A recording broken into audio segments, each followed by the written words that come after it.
Hood. Mick is the UK Director of Liberty Steel, and he's kindly offered to speak to us today about what it's like starting out in the world of work and some insider information about recruiting within this field. So welcome, Mick. Thank you for coming along. Thank you. Could you start by telling us a little bit about your role and how long you've been with Liberty Steel, please? Okay, I've been in the steel sector now. This is my 42nd year, and I started as a technical apprentice in 1979, which was metallurgy, material science, and went into a number of operational roles and decided actually that I liked working with people rather than maybe things. So therefore, I was asked if I was interested in joining human resources about 20 years ago. I said yes, and after a number of jobs across the UK and Europe, I find myself really as the HR director for Liberty Steel in the UK, a relatively new group of businesses have been put together. So it's been quite a long journey, but I find myself here, and it is really all about my interest in people development, and people being kind of the best version of themselves that I'm really interested. That's what gets me out of bed in the morning, really. Fantastic. What a great varied career. So what type of roles do you normally recruit young people into? Okay, so I mean, right across the board, because of the nature of our organisation, we put a special focus into engineering and material science. They're the two kind of consistent and skill sets that we absolutely need, because we're a technical organisation and we have lots of machinery and kit that needs kind of mending and bringing up to date. So engineering is key as well, and technical skills, electrical skills. So that's where our core approach is, and we run the apprenticeship programs for both those skills. But we do take on apprentices in the functions in finance and HR and procurement, etc. We do that, but our focus is engineering and material science. So you mentioned apprenticeships there. What's a degree apprenticeship? Okay, I mean, it's quite an interesting question now, because at the end of the day, the way that we actually formulate our apprenticeship pathways, so somebody starts at 16 or 17 or 18, generally, and they can start at later dates, but they're where they tend to start. We've got a pathway built so that people can actually get to the apprenticeship level that's needed after 3 years generally. But then the way it works is the academic route we take means that they can continue, and they can continue right through to degree, postgraduate qualifications from that early platform of just starting as apprentice with 5 O-levels is the kind of bar that we set. Or we can actually bring somebody in straight from A-level and set them off slightly later in the pathway, so they're on a degree route straight away, if that makes any kind of sense. So I think there's a misnomer. There are pathways exist now where people can come on them right straight from school, and then they can go as long as they want, or the minimum, which is the apprenticeship certificate, which generally takes 3 years. So that's fundamentally different. When people talk about the apprenticeship degree route, they're generally talking about somebody who starts that little bit later than they're 16, 17. So it put them somewhere, because they've generally already got A-levels, for example. So it gives them a start. So that's what degree apprenticeships are really about. So there's quite a lot of options then. You don't necessarily have to decide straight away what you want to do. No, that's absolutely right. And the other thing as well is, and people use this expression a lot, you're genuinely giving people, because vocational qualifications are often kind of poo-pooed. It's hard to get an engineering qualification at the different levels. So yeah, the degree, some of it at the same time as they're gaining that degree qualification, they've obviously got many years of experience building up at the same time, which turns them into the talent that we need for our businesses. Fantastic. So I guess when you are recruiting someone into something like a graduate or an apprenticeship position, what are the key things that you look for in those individuals? Yeah, okay, so we do create a bar, 5 O-levels, including English and maths at C or above. But when you say O-level, sorry, is that GCSEs? GCSE, sorry, old language, kind of old language. But what I would say is that there's lots and lots of people that apply that have got that bar. You know, there's lots and lots of well-qualified young men and women who apply for these roles.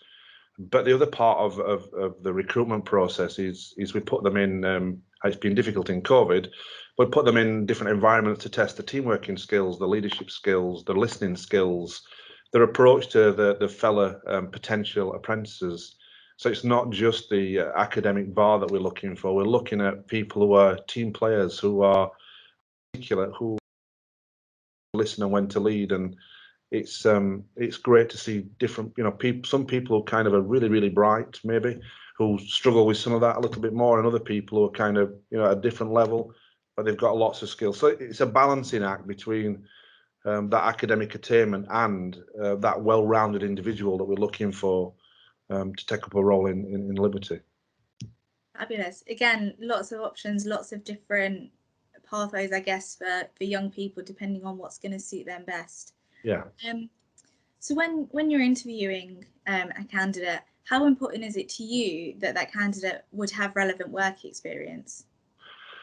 We look for it. So it's not it's not a case of you can't get the role if you've not got relevant work experience. From an apprenticeship point of view, are we talking apprenticeship point of view now, Poppy? Yeah. I guess both. Why don't we look at both? So first, we'll look at both then. Yeah. So it's always good to see on a CV somebody that's kind of experienced the world more than just a college or a university classroom. So we are looking for that more rounded individual, which only comes with what I would call external experiences. Yeah, it could be backpacking around Europe. It could be a part-time job that they've done while they've been at uni. There's no real absolute recipe that's perfect, because then you're looking for how that's impacted on them. So when you interview them, you'll bring that into the conversation, and you like to see some of that, the experience that they've had, the human interactions that they've suddenly had that they've maybe not had before. We're looking for that kind of experience that they'll bring with them. So it doesn't really matter, but we do look for it. But it doesn't mean that it precludes people who've not done that. But I think most young men and women are looking for that as well anyway. They want to do something else while they're at university, and that often involves part-time job, travel, voluntary work, lots of different stuff. Interaction within the uni, being parts of clubs, or it all kind of helps, I think, creating that rounded individual that we all, I guess, aspire to be. I guess, Paul. So if they've, you touched on volunteering there, that could be a really good example.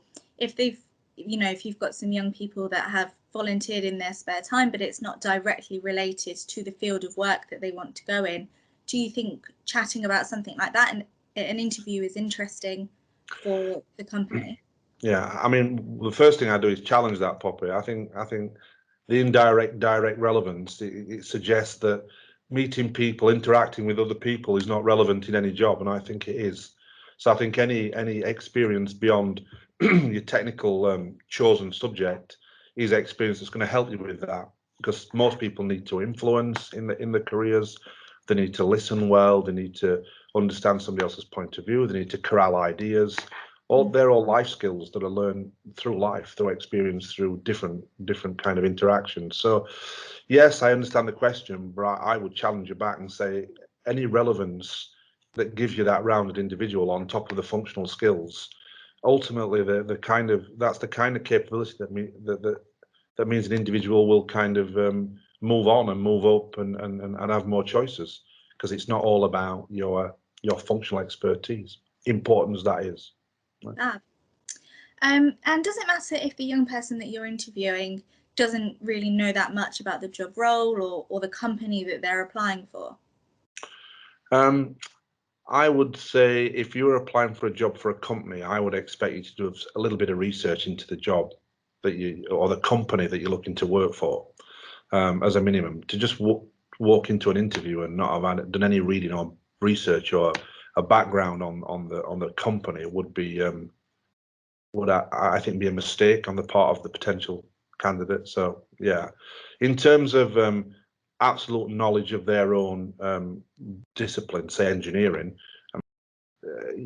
I expect them to understand the qualification engineering is the qualification engineering. So you accept that as a read. Would I expect them to understand how engineering worked in Liberty to any level of detail? I think that would be too much to ask.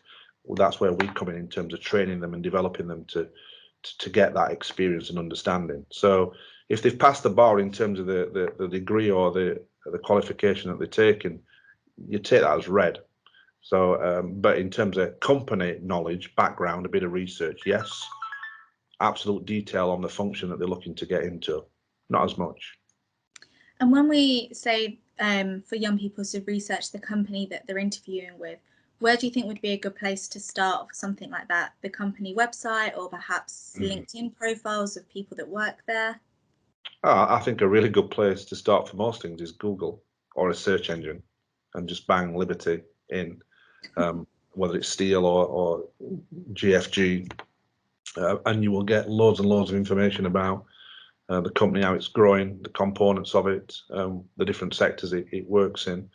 It's not difficult to get some decent high-level research done in half an hour if you just use a decent search engine. Yes, there are intranet and internet sites that they would be able to access, but there's that much information out there now that anybody that's kind of will put a little bit of time and effort and can get the right information out about most things, to be able to show that they've shown some interest and they've done some research. Yeah. That's why I think it's a negative if they've not done anything, because it's so easy to do these days, I think, compared to what it used to be like. Absolutely, and you don't need to memorize everything that you read, just enough to demonstrate a good understanding of the company and their values that they're looking for. What I'm looking for really are people that have got a level of passion for what they want to do. So I've had everything from young apprentices, I mean, not necessarily me, but the people that kind of I work with.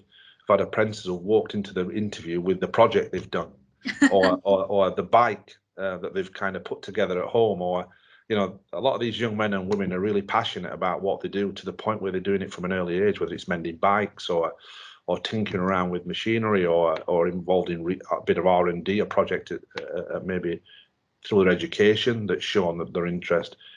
The ones that get on the best tend to be interested and passionate in their own careers, whatever that might be. Great, thank you. Do you think you could give us an example of a typical question that you might ask a candidate in an interview? So perhaps maybe one that you would give to a recent graduate and maybe to an apprentice as well? I'll tell you the one that stumps them the more than anything, which I'm letting the secret out now, is I believe, and I think most people believe, and the science tells you this, that some of the best and the most successful people in the world, they've made mistakes. All right, so I often ask people, what's the biggest mistake? Obviously not getting too personal, but from a I don't know, a decision-making process in regards to education or a job that they might have been in, or what's your biggest mistake? What's the thing that you thought got wrong? And you tend to find that people that have done stuff have made them, and they remember them, and therefore they can retell them. And I think if you can get people who can understand that they can be wrong as often as they can be right, but the way that they test that with other people, sounding boards or research or just self-reflection, these kinds of skills are valuable in the world we live in now, that you understand that there's a journey that you're on as an individual. You actually become that better version of yourself, as I call it, and that is often through kind of messing up, so to speak. Yeah, and I like to. So a question I would ask is, give me an example of where that's happened, what you learned from it, what's your view on that mistake, and etc. That's one of my kind of favorite questions to ask, because you get the real person coming back at you then, I think. I think that's really interesting as well. I don't think that many people would be prepared for that in an interview. They'd be prepared to sing about all the wonderful things that they've done, but I think self-reflection and talking about challenges you've faced and how you've overcome those, that can be really interesting as well. Yeah, I think that's where I come from, but unfortunately now the secret's out, Poppy. Don't worry, no one listening will tell, I promise. Okay, good. So what's the funniest thing that anyone has ever said to you in an interview? Did they get the job? Right. It's not what they said, it was what they did. I once had an interview for a job, and this was a graduate interviewing for a job, who couldn't help but giggle all the way through the interview. And I didn't really understand why, and it was not really appropriate to ask the individual why they were giggling. They just kept. It could have been nervous giggling, and maybe when I look back, I should have maybe said, approached it more directly. But in that field, when there's lots of people competing for a job, and an individual is so unprepared in a meeting where they just end up giggling the way through it, which is what happened.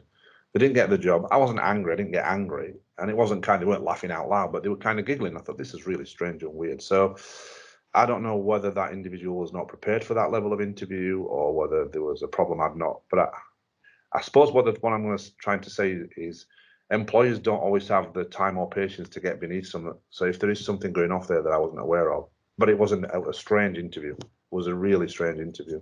The individual just kept giggling. So that's probably the funniest. It was funny, but at the same time, kind of not, if that makes any sense. And no, they didn't get the job.